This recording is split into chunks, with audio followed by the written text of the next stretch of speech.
Hey there, it's Melissa Brunetti, and welcome to the Mind Your Own Karma podcast.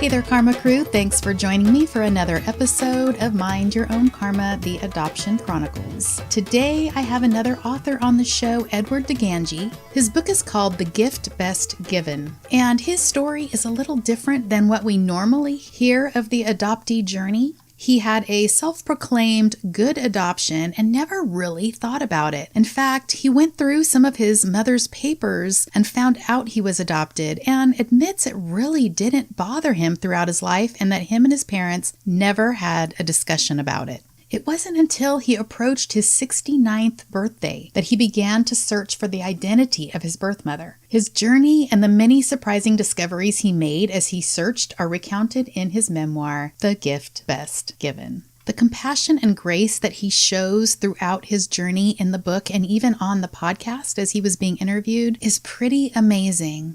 And just goes to show how different each of our journeys are because we are all different. What exactly made Edward start searching at the age of 69? You will have to listen and find out. Here is my interview with Edward Gangi. So we are welcoming Ed to the show today. Hi, Ed. Hey, Melissa. How are you today? I'm great. I'm so happy that you contacted me about your book and The Gift Best Given, because it sounds like you are very compassionate towards birth mothers. And yeah, I'm really trying to focus on that a little bit more this year. So I'm so glad that you contacted me because I want to hear the story and I want to hear how that happened. How did you get that compassion? So let's just start from the beginning, though, and talk about what you know about why you were put up for adoption. Yeah, well, it amazes me to say this. I am 75 years old. That is amazing because you don't look 75 years old. And I was adopted, or I was taken home by my adoptive parents at a day old. Okay. And I had what I guess everyone calls the happy experience or the idyllic experience, and I truly did. And yeah, I was taken home by parents who were not able to have children of their own. And I recall I was probably 6, 7 years old. We had traveled to Europe at one point for the summer and going to a French orphanage. And at that point, I still really didn't understand what was going on because we had never had a conversation about my adoption. And I sort of asked, why are we going to an orphanage? That I knew what an orphanage was. And my parents said, well, wouldn't you like a little brother or sister? And in my naivete, or maybe not so naive, I said, well, why don't you just make one? And they didn't explain that they could not. And, one way or another, they were unable to adopt. But sometime around that same period of time, they weren't able to adopt, or they weren't able to have kids? They were not able to have children. Okay. And they were not able to adopt a child in France when we went to the orphanage. Oh, okay. So I grew up as an only child.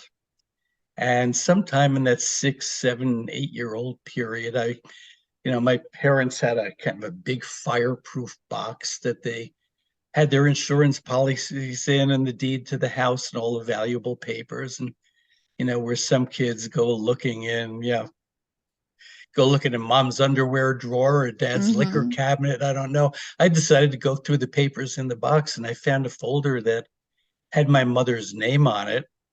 And inside that folder was a legal size white envelope. And when I opened it up, I took out 2 pieces of paper, and I didn't fully understand what I was looking at.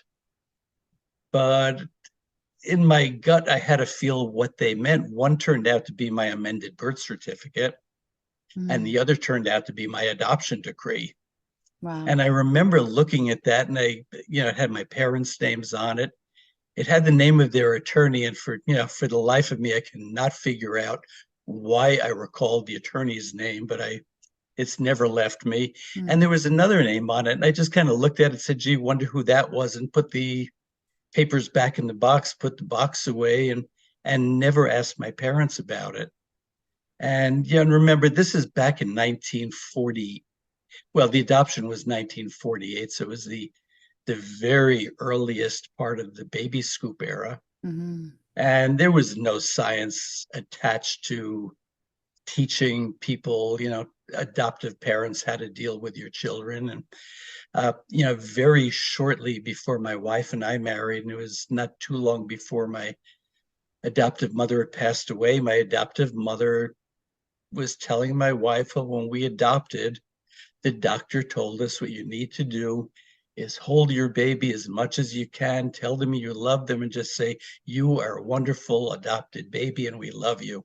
Mm. And I have no doubt that my mother did that, but I have no recollection. Whenever I started remembering details, she stopped.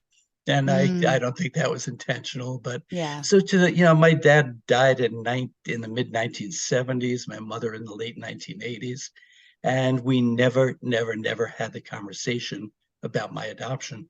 Wow. So did they know that you knew that you were adopted? They certainly had to think I was, or I suppose they would have talked about it, or maybe at some point, when I was very young, they said something that I didn't comprehend, but I don't think so. Yeah. But I met with a book club yesterday, and somebody asked pretty much the same story. And I remember I was probably in my 20s and my mom was still alive. And I was in a car and one of her best friends was driving. And she started to relate the story about how my birth mother kind of lived in terror in the first 18 months before my adoption was formalized, when the social worker would come to kind of check the living conditions and make sure I was all right. So I listened to that, and then I said, yeah. I said, does my mother, yeah. I said, does my mother know that I'm adopted? And she about drove off the road, because she thought she let the cat out of the bag. Oh my And gosh. I cannot imagine she did not go back and tell my mother, but we never had a conversation after that. Yeah. And, and honestly, for all those years, my birth mother passed away. I was 39 years old, 38 years old. Uh, we never talked about it. I never really had any curiosity. You mean It your was just adoptive mom? my adopted mom. I'm Yeah. sorry. Yeah. Okay. Yeah. Yeah. Okay. And just never had the curiosity because I was living what I thought was the good life. Yeah. And, and both of them were good parents. My dad was, my adoptive father was, he's kind of the strict disciplinarian, but it Yeah. was more talk than any action. My mother was the one who kind of sheltered me from that. And life was good. Yeah. So you didn't have any siblings growing up then? No, I never did. An only child. Yeah. And then growing up, so how old were you when you found those papers? I'm thinking 7, 8 years old. Okay. And so you never had any like feelings about feeling different after that, or, that they never No, told you? no, Nothing. it was interesting in that there were two girls who lived about 3 houses away, that came out of kind of a very mixed up family. It was not dysfunctional, but it was a family.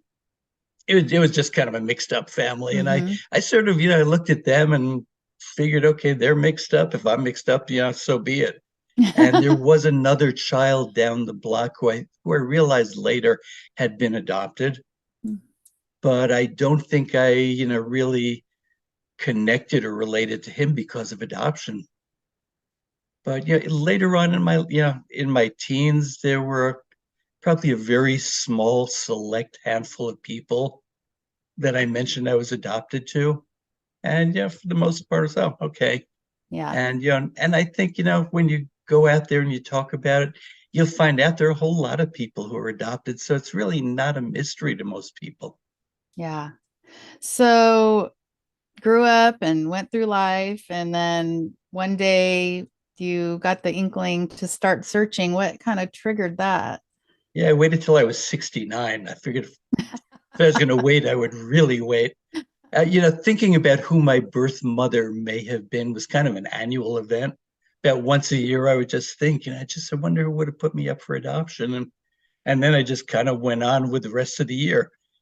And virtually never did I think about who my father might have been. Mm-hmm. When I thought of my mother, my first thought was she was a high school girl. It's a typical story who, accidentally became pregnant, went home, faced all of the scorn and disgrace, got sent off someplace and had a baby taken from her. And Yeah. that's pretty much what I lived with, as far as my thoughts went. Um, as I was approaching my 69th birthday, my wife and I had had her parents come down here to North Carolina. They had been living in New Jersey, and they both arrived in compromised health. Mm. And after not a very long period of time, my mother-in-law passed away. And then 6 months later, my father-in-law passed away. So we were back up in New Jersey in February of 2017. And we were at the cemetery where we were going, or we went to go to the cemetery where my in-laws' ashes would be interred. And not very far away was another cemetery, which was a Russian Orthodox cemetery. And it's where almost all of my adoptive mother's family was interred. And they all were Ukrainian. And it was a very big community in southern New Jersey in years gone by, and still to some degree, not nearly so much anymore. But we went there, and we kind of made the rounds of the cemetery, and we were standing over the grave of my adoptive mother's parents, so my adoptive grandparents. And I was thinking it would really be interesting to know more about their history, because that's my history. Mm-hmm. And as part of that, I had been reading, or I was at the time reading, a book called The Lost. And it was a book about the author's search for 6 distant family members who had perished in the Holocaust. Mm-hmm. And he knew they perished in the Holocaust. He wanted to know precisely where, when, and how. Mm-hmm. And it's a fabulous book. It's The Lost, the search for 6 million. And he spent better part of 4 years researching it, traveled around the world twice looking for people who had come from the village or the shtetl where his relatives had lived, and ultimately solved the puzzle. Wow. So I sort of had that in me, and I was thinking, okay, now if he can travel around the world twice and find all of this mysterious information, I bet I could find something about these people. Now, how So did you when find them to begin with, though? Well, I grew up with they were my adoptive mother's parents. So I spent a lot of Oh, time okay.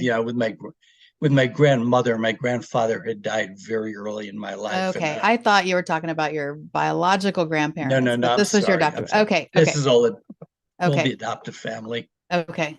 So I went to the local library and I got on ancestry.com, typed in their names, and lo and behold, here comes information.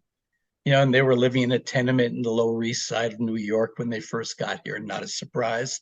And you could see their progression as they moved uptown to better quarters, and ultimately they moved out onto Long Island in New York. And I was sitting there thinking, okay, now if it's this easy, I said, I never went there before. I said, that other name on the adoption decree, I instinctively knew had to be my birth mother. Yeah. So I folded up my stuff, went home, got out that envelope, which, we took possession of after my mother had passed away.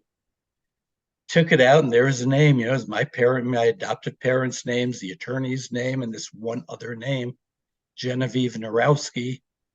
And I hurried back to the library, sat down and put in her name, and a screen full of documents came up. And I decided to click on the one that was dated closest to my birthday. It was 10 months after, it was March of 1949. And just interestingly, it was for a travel visa to Rio de Janeiro.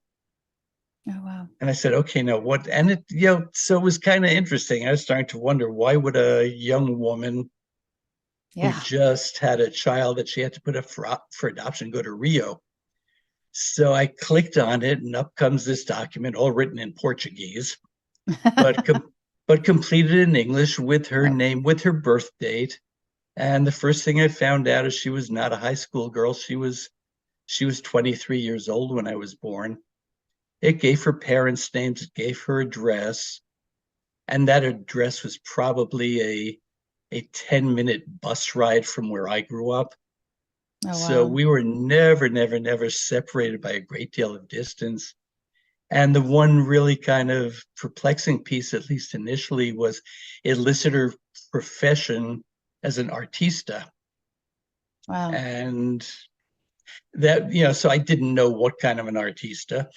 The other piece was it was a 2-page document. When I opened the second page, there was my mother looking back at me. Oh, And I've was had that the first picture you'd seen of her? yeah, absolutely. Mm. Absolutely.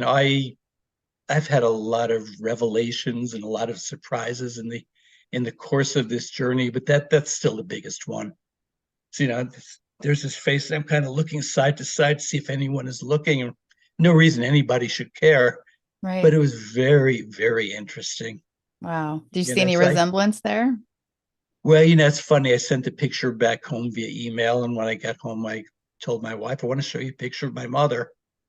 And she didn't know I'd been in the library or what I was doing. Yeah. And she said, we've got pictures of your mother all over. I said, no, not this mother. Right. And she said, oh, you look just like her. And I don't think so. I really Oh. don't. But our son looks very much like her. Oh, There's okay. real resemblance there. So, next day I was back at the library and back on Ancestry again. And so I had her name, Narowski, and an artista, and nothing came up using those search terms. Hmm. But I ultimately found tried to think which one came up first. I found her marriage license from 1955. She married 7 years after I was born. Mhm. I'm convinced that I was a product of a summer romance. And I don't believe my father ever knew I existed. Oh, wow. So, so I had the husband's name. And when I looked at the document, it had her Genevieve Narowski name. It had his last name, which was Meza. But in parentheses, it had Genevieve Narowski Norris, Mm. Norris, and it had them both listed as performers. Oh, wow. Okay, so it's getting closer. Yes. So, I sat down at Google and I was kind of doing mixes and matches with the names and performer. And ultimately, I put in Genevieve Norris performer, and an online newspaper came up, which was edited by an antiques dealer in South Carolina. And she explained that she had been at an auction in Atlanta in 2012, and along with a partner, had purchased a lot of huge uh, folk art pieces, and they turned out to have been props that were manufactured for ice skating shows and theatrical events and such. And she explained that they were manufactured by Genevieve and Ted Meza, who had Oh, opened a studio after they stopped skate. They stopped performing as professional ice skaters. wow. So all of a sudden, the door kind of opened up for me. I made contact with that lady who was as helpful as she could be. She didn't know any details. She explained what the provenance was of these pieces and what their value was and where they went. And I ultimately I thought she was very, very kind, and I kept on telling her that. And one day she just kind of took a deep breath and she said, "I got to tell you, I'm doing this because my daughter gave up a baby and has Mm. no idea where that baby is." Mm. And that, I think, was my first encounter, really, with adoption Yeah. beyond my own. So having that information, I went back to Google and I put in Genevieve Norris ice skater, and bingo. Immediately, I got another blog came up which had half a dozen photographs of my mother, Oh, promotional wow. photos, her middle school diploma, her first professional contract, and the people who or the woman who had posted it said we were at an auction. It turned out to be the same auction. And, there was this lot of materials that came up for auction, not knowing who the woman was, but just thinking it was a glamorous period in time. We bought it. Mm. And I assume they paid very little for it because, to most people, it had very little value. So it's 2017 when I'm looking at this. They purchased it in 2012. And I'm thinking there's not a prayer. Yeah. But I found her on Facebook, and it turned out she worked at an antiques mall. And that just made me even that much more pessimistic, thinking if she was selling antiques. Right. She didn't buy these to put in the basement and keep. She bought them to sell. But I sent her a message on Facebook, and I got a message back fairly quickly. And I said, I'm exploring a possible family relationship. And everybody who didn't know me or didn't know the story, I approached exactly the same way, with a possible family relationship. In her case, it was on Facebook. With most people, I did it via handwritten letter. Oh, wow. And I would recommend that to people. I had a couple of cousins tell me, if your letter had not been handwritten, I never would have responded to it.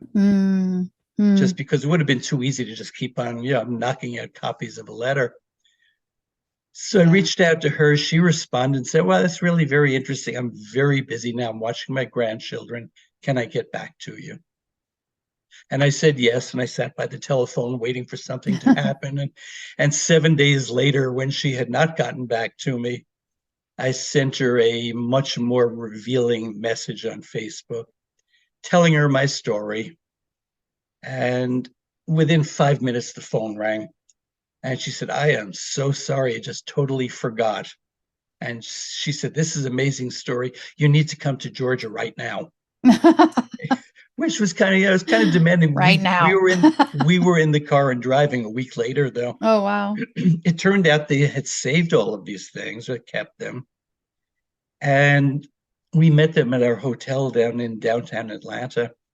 And she came walking in with a carton full of photographs and a scrapbook and a number of other things. And she said, Dan is just parking the car. He'll be in.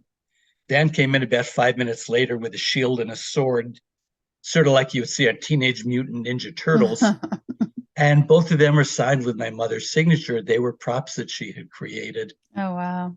So we spent a great deal of time with them, and they've since become very good friends of ours. And I was taking notes at one point and just writing down names. There were a stack of photographs of other ice skaters, all with names, all saying, gee, to Genevieve, the most wonderful person ever, what a great ice skater. And I thought if I went through all these names, maybe I would find somebody who could tell me more. And as I was writing down the names, Dan, the husband, said, what are you writing down?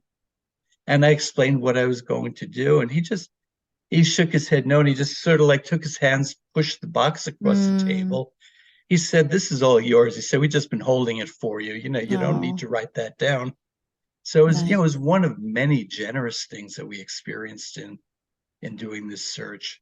What was it like seeing her signature on there? I mean,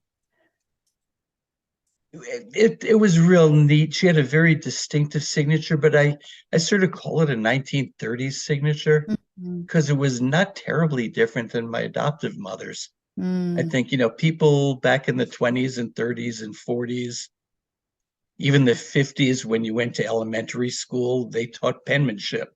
Yes. And, we were kind of talking about that last night with my son and his wife. And their handwriting is not nearly what my mother's or my birth mother's was. But nobody's is. Nobody who's been educated since then. So it was really, it's an artistic handwriting. Yeah. It really is. You can tell the delicacy and the fine line to it. Did you ever ice skate? Everyone yourself? asks that. That's the typical question. Everyone asks that. And I always say, well, no, I had weak ankles. But my son is a very accomplished ice hockey player. Oh, wow. And the woman he married, he was going out with her before this search began as a certified ice skating coach.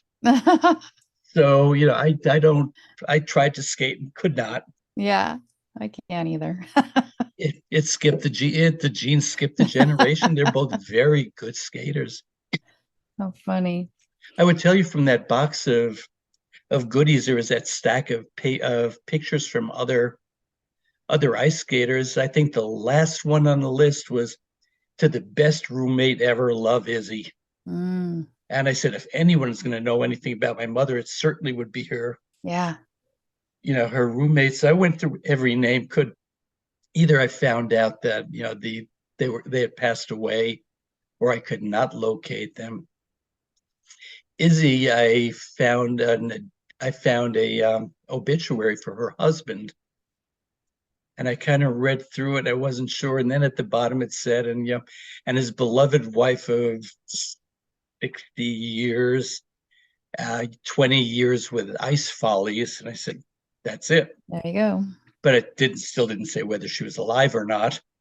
But it had two sons' names on it, and I found one in Minnesota, sent him a handwritten letter with a photostat of one of my mother's pictures and one of his mother's pictures, explained my story.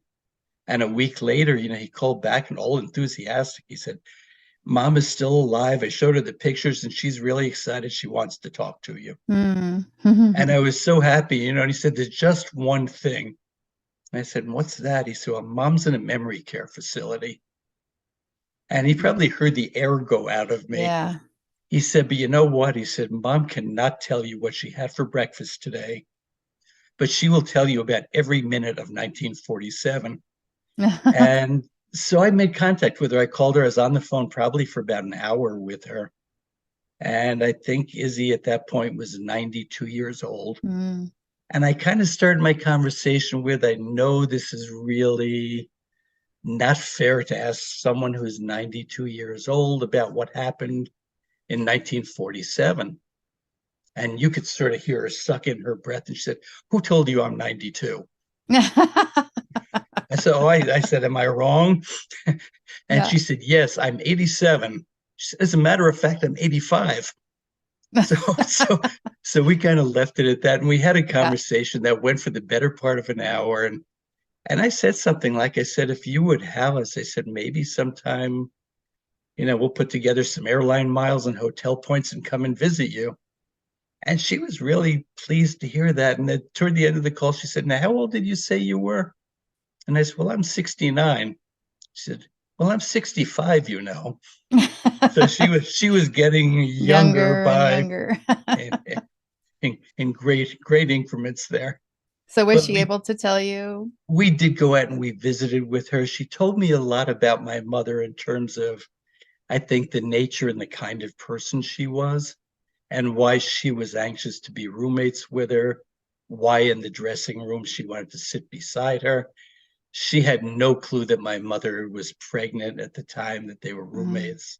Oh, wow. And she said, if she was pregnant, I cannot believe what she did on ice with you in her belly. Because my mother was what they called an adagio skater, which is kind of a contradiction. As adagio in music is slow. Mm. In ice skating, it is, it's fast and violent with throws and lifts and spins. So it's kind of like a centrifuge in there. But it worked out fine. She became pregnant in San Francisco in August of 1947. That's where Ice Follies spent their summers. Mm. They opened in Los Angeles in early September and then moved on to Chicago from there. And I'm sure somewhere on the way to Chicago, she realized something was up. Yeah. And and that's where her plans of how do I manage this started to go into place. Yeah. So you've been talking to a bunch of people about your mother. I'm assuming that she passed. Did you ever meet her? She did, yeah. I was searching in 2017. I learned that she passed away in 2014. Mm. She was 88 years old, and I was, I waited, and that was the price of waiting. And so be it. I was disappointed that I did not have the opportunity, though. Yeah. Did you find any siblings from her I side did. or? She, as I said, she was married in 1955 to a fellow performer. And in 1956, she had one son, and 58, a second son. The younger of two passed away in 2009 under, some unfortunate Mm, circumstances. mm, I had trouble connecting with the older son, my older brother or my half yeah. brother, and finally was able to do that. And the first time I explained to him, he there was just kind of silence. He had been in a calamitous fire a year after his mother passed away, Oh, wow. and had been in a hospital or a rehab facility for 28 months at that point, Oh, and gosh. was just getting ready to be released. Wow. He met a woman in the facility who he married in the facility. Mm, And so we were on the phone, and I kind of explained to him, and there was a pause, and he said, "Can I call you back? I have to take Cheryl for a walk." mm, And I said, "Okay, he needs to process this." And yeah. so we just hung up, and I didn't hear from him for probably the better part of a month. So he was doing some deep processing. Yeah. Yeah. So I got back in touch with a person who had connected us, and I explained to him. I said, "Yeah, I really want to talk to Ted." And he explained, "Well, Ted's in the process of getting out and this and that." But Ted did call me, and then he said, "Now, one more time, tell me, what did you tell me the last time?" I said, "Well," I said, "I told you that you and I have different fathers, but we share the same mother." Mm-hmm. And you could hear his head shaking no on the other side. He said, "No, I don't know how that could be. Mommy and Daddy were always together." Oh. I said, "I don't think so." I said, "Your daddy was skating with Holiday on Ice at the time, and our mother was in San Francisco in August of 1947 with Ice Follies." He said, "Well, my mama would have told me." Mm, And I'm thinking to myself, mamas are not going to tell no. their sons they had a child No. out of wedlock before they got married. So we left it at that, and we talked again soon after that. And he said, "Well," he said, just tell me, what kind of kin are we?" And I went through the explanation again, and still was not either not clicking, or he just was not going Yeah. to accept it. Yeah. And I said, we'd really like to come down and visit with you at some point. And there are a couple of things. I wanted to meet him. I really had a feeling that I wanted to know where my mother was buried and visit her Mm, grave. mm-hmm. And he was very open to, "Yeah, come on down." So, we went down there, and there was actually, I think, a threat of a hurricane in Florida that weekend. So all the traffic was going the wrong way. And we checked into the hotel, and we finally went, and actually in the hotel, I was looking out the window, watching the traffic, and I was watching TV and looking at the chocolate fountain for one of the restaurants, the buffet restaurants. I said, "That's where we'll take Ted." I said, "Yeah." I said, "If it's one of these things where you can get up and just walk away from the table, this might be a good place." Yeah. I said, "If it's awkward for him, he can Right. go. If it's awkward for me." So, so that's what we did, and we went there. We just little chit chat along the way, some chit chat over dinner, and there were a couple of times when he decided he needed more salad, and once I went for fried chicken, and Mm, on the way back in the car, once we were starting to drive and we were going to go back to his apartment, he said, "Now, Cheryl," and Cheryl is his wife, "Cheryl wants to know what kind of kin we are." oh gosh. And Linda, my wife, and I kind of quick glanced it out of the corner of our eyes, and I explained one more time, and he said the same thing again. My mama would have told me, and mama and daddy were always together. Yeah. So I just said, "Let me just drive." Yeah. When we got home, when we got back to his apartment, he immediately went into his bedroom, and it turned out he had a big walk-in closet there. And he came back with a big roll of posters, the kinds of things you see Mm, hanging in theater lobbies and such. wow. And they were from Holiday on Ice, or from Holiday on Ice. And they were all from one year after the other, listing all the cast members. And he went to 1944, and there's his daddy, Yeah, no Genevieve. Went to 45, same thing. 46, I could tell he's getting a little concerned because I said, Ted, I said, your daddy was with Holiday on Ice. It says it right here, but I said, I know where our mother was. She was in San Francisco with a different company. Yeah. And he kind of shook his head and he opened up 1946 and no. And I said, Ted, I said, you can open 47. She's not going to be there. And he did. And he quietly rolled them all up, picked them up, and left. Went back to his bedroom, came back with a big photograph album. And my mother kept this meticulous album chronologically and all labeled with where she was, who she was with, and when she was there. And Okay. same thing. So he started 1944 again. And this is an album full of those little 3x3 black and white Oh, brownie wow. snapshots. Yeah. That's all there was back then. And he went through 43 and 44 and 45 and 46. And I put my hand on the page. I said, before you turn this, I said, I don't know what's there. I said, but our mother was in San Francisco in August of 1947. I took my hand off and he flipped the page.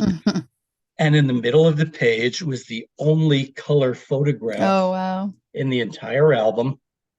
And it's labeled San Francisco, California, August 1947. Yep. And he kind of looked at that. And at that point, he just folded up the album, put it away again, came back out and he said, do you want a beer? And we did not discuss it anymore that night. Yeah. We had the beer. Linda and I went back to the hotel, and the next day, we came back, and his friend who had been the one who connected us was there with him, and we kind of talked, and we started getting back on the subject, and he kept on shaking his head. Yeah, Mama would have told me. And I had brought a copy of my adoption decree, and it had his mama's signature, and I had seen it in enough other places that I knew it was her. So, when he took a breath, I said, Ted, I've got something to show you. And I said, this is my adoption decree. It said, your mother gave me up, and these were the people who took me in adoption. And he looked at it, and he instantaneously knew when he saw the signature. Yeah, he knew, but he handed it to his friend Kevin, and Kevin really did not want any part of this discussion. It was like he handed him something on fire, and Kevin just kind of shrugged his shoulder and handed it back. And so Ted looked at it. He started to hand it back to me, and I said, you know what? I said, this is a photocopy. I said, the only people in the world that this has any value to are me and you. I said, so if you want to keep the copy, it's fine with me. And so he folded it up, he put it in his desk, and that was kind of the end of the conversation. Yeah. This is a Sunday, lunchtime or so. And so Thursday he called me, and he had gone back to the facility where his wife was still a resident and where he was apparently had a good relationship with a man who managed it. He said, well, I took that paper you gave me and I showed it to Mike. And he said, no more. So I needed to prompt him. I said, well, what did Mike say? So Mike asked me if that's Mama's signature. And then there's silence. I said, what did you tell Mike? He said, well, I told Mike that's Mama's signature. What did Mike say? He said, Ted, if that's your Mama's signature, it sure looks like you got yourself a brother. And from that moment on, he was fine. Oh, There's wow. never been a question. His response from there is, well, I guess every woman has a secret. Oh, wow. And so it took a while. Yeah. Sure. And and it was interesting. I thought about this yesterday. I've thought about it several times when I did not know if my mother was alive or not. I thought about, if I find her and where I find her, how do you walk into someone's life after all these years and say, here I am? And so I had really kind of figured out how I would say it and what I would say. And, and that opportunity never came up. I just kind of crashed into Ted's life. Yeah. I just sort of got him on the telephone and said, guess what? Yeah. So he deserves he deserves some slack for, for having to take the time to really process Sure. and understand Definitely. and believe. Yeah, He also definitely. came from the place where, you hear the stories of people show up and they're trying to steal something Oh from you yeah. with a Yeah. bogus story, and he had Right. nothing to steal. Yeah. So it was, but it's all been good from there. Did you find anything out about your paternal side? I did. Right about the same time I started searching. Actually, it was even before I bought two DNA kits, Hmm. one for me, one for my wife. We knew what hers would say. My Yeah. wife is half Irish, half Jewish, and we knew, and that proved out. My adoptive father was Sicilian, my adoptive mother was Ukrainian, and depending on the way the wind blew, that's kind of the way I identified all through my life. But Mhm. I wanted to find out for real on what my ethnicity was, and really never gave any thought to finding anybody because of it. Yeah. And when the results came back, I got my pie chart, which said I was not Sicilian. Probably did have some Ukrainian there. Had a chunk of Ashkenazi Jewish DNA. Mm. And then it gave me my list of my 1,200 close relatives. Yes. And, so the name at the top of the list that was listed as a first cousin, close relative. Wow. And by that point, I knew all of my mother's family tree. And I knew for certain this was not on the maternal side. So, I looked at the match's name and I went on to Ancestry. And as it turned out, he is a Latter-day Saint. And he had a public tree online with better part of 400 or 500 names on it. Wow. And I looked at it, so I'm thinking if this match is my first cousin, if he's got an uncle or uncles, one of them has to be my father. So I looked, and his father had no siblings. Hmm. His mother, I believe, had four other sisters and one brother, Uncle Harris. Oh wow. And so I kind of went and I puttered around trying to figure out Uncle Harris's background, because I'm thinking this is my father, and he had a long history in Austin, Texas as an attorney.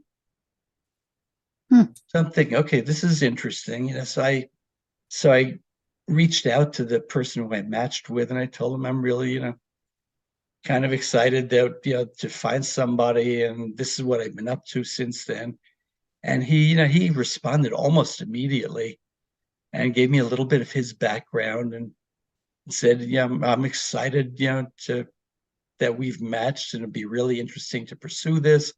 And anything I can do to help you, I'd be happy. Nice. So this is good, because you hear all the stories about people who just Yes. never get an answer, or Yeah. get an answer saying, go away, don't bother me. So Yeah. this was another one of those serendipitous, generous moments. And yeah, so I kind of pondered the whole uncle thing again, and finally wrote him another message saying, here's what I'm thinking. And he wrote back again, probably within 5 minutes. He said, that makes pretty good logic. Let me think about that for a bit. 10 minutes passed and he wrote me back again. He said, your logic is good, but the facts don't uphold it. He Mm. said, I can tell you two things. You're 25% Ashkenazi Jew. Uncle Harris doesn't have a trace of Jewish in him. And I could tell you also, you said that you were conceived in San Francisco. Uncle Harris never left Texas. Mm. Wow. And it was kind of like when Isabel's son said, mom's in memory care. He Yeah. probably this deflated silence. He said, but I've Yeah. got another theory. Mm. He said, my father was half Jewish. He said, I am 25% Jewish. Said, you and I are half brothers. Oh my gosh. And as it turned out, that was precisely the case. Oh wow. And I was conceived between my father's second and third of five marriages. Mm. And yeah, so he was a ladies' man or a player Romeo. or whatever you want to call him. And I don't have the faintest thought that he knew anything Mm. other than, Hmm. he had a good time while my mom was in town, and she Yeah. left and he moved on. He got married not very long after that. Yeah. And I had the opportunity to meet my half brother. his mother, who was the third wife, was very anxious to meet me because initially she was kind of upset. She was trying to figure out the timetable. Oh. She was kind of concerned they were going out and he was making babies somewhere else. Right. But when we got out to my brother's, he said, if you don't mind, my mother would really like to meet you. And we did. We went and we met her, and she was, I think, 98 at the time, 97, Wow. but bright and alert. And so we went in, and my half brother introduced me and my wife and our son, who was with us. And she was very nice and cordial. And then she told my brother Rich, take them out and show them the artwork. I want to talk to him, meaning me. Yeah. And she said, sit down, I have things to tell you. And all she wanted to do was tell me about my father. Oh. And it was not necessarily, he was not a stellar citizen, but she tried to, what do they call, powder the pig? She was trying to present the story as best she could. And she sort of told me about the background that he had. And he was a child of parents who didn't want a child. And so, and he is a compulsive and impetuous person. But I thought that was a really generous thing. It was somebody who didn't need to do that. My father, her husband, walked out on her and her son after they'd been married 10 years. He just got up one day, said, gotta go, and never came back. Wow. So that was an interesting thing too, was meeting her. I'm much more similar, I think, with my paternal half brother than maternal. And I think that's sort of one of these nature versus nurture discussions. Yeah. And I think I got shaped by nurture, not the nature. Yeah. But it was cute as we were leaving, we kind of hugged and said goodbye. And he said, just want to ask you, he said, do you think there are any more of us out there? And so far, no one's shown up yet, but you never know. I know. That's what we say about my biological dad too. Every time I get a hit, my biological sister's like, don't tell me there's another one of us out there. I'm like, nope, not yet. Same thing. So what have you come to learn about adoption from your search and in the years since? Well, I think going into this search, I don't know if it's a man's approach to things or somebody who just kind of process things quickly. If you would ask me, tell me about adoption, I would have treated it as an event. Something happens that causes a woman to need to give up a child. The child goes here, the parents go here, the mom goes there, and life goes on. And I learned very quickly that's not the case. Yeah. It's not the case for anybody in that combination. But I maybe it's because it was my mother who I got so close to in doing all this research. You start to understand what the fear is and the thought process is going into relinquishing a child. What has to be traumatic in saying, here's my baby, good luck. Yeah. Or take good care. And then what do you live with afterwards? What stays with you? Yeah. And so that has given me just a profound appreciation of birth mothers. And I realize, when we get on social media and stuff, there's a lot of talk about adoptive parents. There's a lot of talk about adoptees, not nearly so much about the birth mothers. And and there are a bunch of people out there. And I've done a lot of interviews since, because I'm writing a sequel now, which traces my mother's life from the time she surrendered me to the time she learns that she's pregnant with her first son by her husband. And she traveled through the Caribbean and South America and Europe. So part of it is the physical journeying and performing. But the other part of that is what is the emotional baggage that she likely carried with her through that period. And I've been fortunate enough to locate a pretty good number of birth moms. From the oldest ones probably gave up children in the late 50s. So I even kind of predate them, but 1960s, before adoption became so prevalent and abortion became more prevalent. Mm-hmm. And they also tell the same stories about what what the emotions were and how they dealt with them. And there was not one of them who said, oh yeah, after a year I forgot. Yeah. It's nobody forgot. And I feared that just having these discussions opened wounds, but most of them were very generous and were very happy to talk about it, which again, it's a very generous thing. Yeah. I have the same dilemma on the podcast trying to get birth mothers to come on. And, I ask myself the same question. Is it because I'm an adoptee and they are wondering what kind of line of questioning, what's my motive? Or is it because they don't want to open that wound and talk about it? But I just feel that unless we do go back to the very beginning and find out what was going on there, we aren't getting the whole story. Yeah, yeah. And so I'm going to try this year, and you've connected me with someone Yep. already that I'm having come on, so thanks And for she's a that. gem. She is Yeah. a gem. Yeah, so I'm excited Yeah. about that. And hopefully the more I have birth mothers on, more will come forward and see that Yeah, I I'm hope just so. trying to educate. I'm just trying to educate the whole, the whole triad, the whole world about the triad, Right. about what really goes on. Yeah, So no, people I have asked me, appreciate. like, what would you tell people? And it's just, Mhm. go in with some level of openness and sympathy and understanding, because there could be a story there that There's you a just don't story. There's understand. always a Everyone's got a story. story. Yeah. Yeah, exactly. Yeah. So you have the first book, The Gift Best Given. Do you have a title for the second book? And do you know about when it's coming out or? I keep on saying the second quarter of this year. I think it's probably much more likely the third quarter. Mm-hmm. I'm still kind of fumbling with names as I've gone and done talks about the gift best given and the process and that journey. I've been kind of using the tagline of a son's search and a mother's journey. Mm. And I've had some thoughts about maybe using that as a title, but I think that's a little bit cumbersome. Mm. I keep on putting my story into Chat GPT to see what Yes. comes back out, and it's come out with some It's fairly kind of fun. Yes. workable things, but most of them are too long for me, and Mm-hmm. and just Mm-hmm. assume I'm a woman. So, Oh, but I could fix that. right.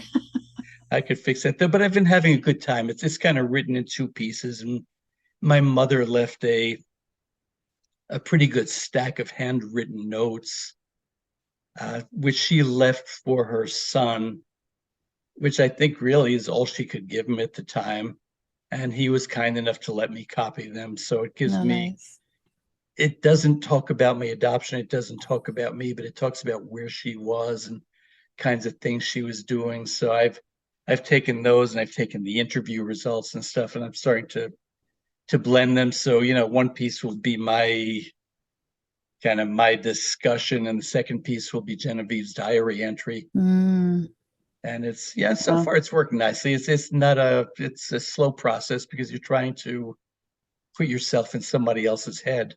Yeah. And I did that a little bit with the first book, and it seemed to work much easier, but I knew where the end of the story was. And this Right. one, not quite, Yeah. not quite so much. Yeah. Well, that'll be interesting. So I always like to close with the same question. What would you like struggling adoptees to know? Well, I think we touched on it. There are stories out there. So I think if you are struggling, if you are emotionally struggling, find somebody who can help you. You don't want to carry that baggage around with you. If you are just not satisfied with what you think you know, I would say get out there and persistently search with an open mind, Mhm. and keep your mind open to what it is you ultimately find. And I guess be kind to others and Yeah. be kind to yourself. I hear a lot of adoptees talking, and they're hurt, but they're turning the hurt back around on themselves. So you know you nothing is your fault. Yeah. So give yourself a break, and Mhm. take a deep breath and go and see what you find. But again, approach that with an open and a forgiving mind. Yeah, good advice. So where can we find you? Give us all the details on where your book Yeah, is at, and if you have a website and all that good I stuff. I do have a website, and it's www.gangiauthor.com. And the book can be purchased there, a signed copy and inscribed. And I typically mail them out right away. And you can get it in a soft cover, a hardcover, or even an 800-page large print book if you're struggling with your sight. The book is available any place you would typically find books otherwise, certainly on all the online retailers. Your local bookstore, if they don't have it, they can order it. And Okay. and I purposely published in a way that it's easily available. And I guess that's about it. It's out there. I'm on social media again with Facebook and Instagram and LinkedIn again with Gangi Author. We'll have all those links in the show notes, so it'll be easy to find you and your book. But I just want to thank you so much for coming on and contacting me. And I got my signed book the other day, so thank you for that. Good. Thank you. And I appreciate thumbed through it. I love all the pictures in there. And I have to say, I love the cover because I was born in San Francisco. So when I saw so we're kin then. When I saw that and said San Francisco, I was like, oh, that's where I was born. So I felt that's we've got tradition there. So that was good. Yeah. Yeah. Well, I really appreciate your invitation to come and join you. I've had a great conversation with you. Enjoyed it. Awesome. Thank you so much. Another story that I have heard that could totally be made into a movie. And I can't wait for his second book to come out so that I could read more about his birth mother's journey. Although we can kind of probably figure out why she gave Edward up because of her career, and that probably she wasn't really in a committed relationship with the birth father. But what a life to be able to travel the world with a ice skating troupe. Just thinking of the life that she was probably living is just fascinating. The other fascinating thing, as I mentioned earlier, is Edward was not really bothered that he was not told, and it was never discussed that he had been adopted. And I'm sure some would argue that Edward is just in the fog, or he doesn't want to look at his adoption trauma. But I choose to think that we are just wired differently, all of us. Why some people can be adopted and not wonder about their biology, I don't know. I wasn't one of those people, but I do believe that there are people that really don't have to know. And it doesn't necessarily mean that they're in the fog. And that could be a discussion for a whole nother podcast. But thank you so much, Edward, for coming on the show and telling us about your book and your life and your story. If you would like to come on the podcast, you can be any part of the triad. Get in touch with me at mindyourownkarma@gmail.com. If you want to become part of the Karma Crew, you can do that on my website, mindyourownkarma.com.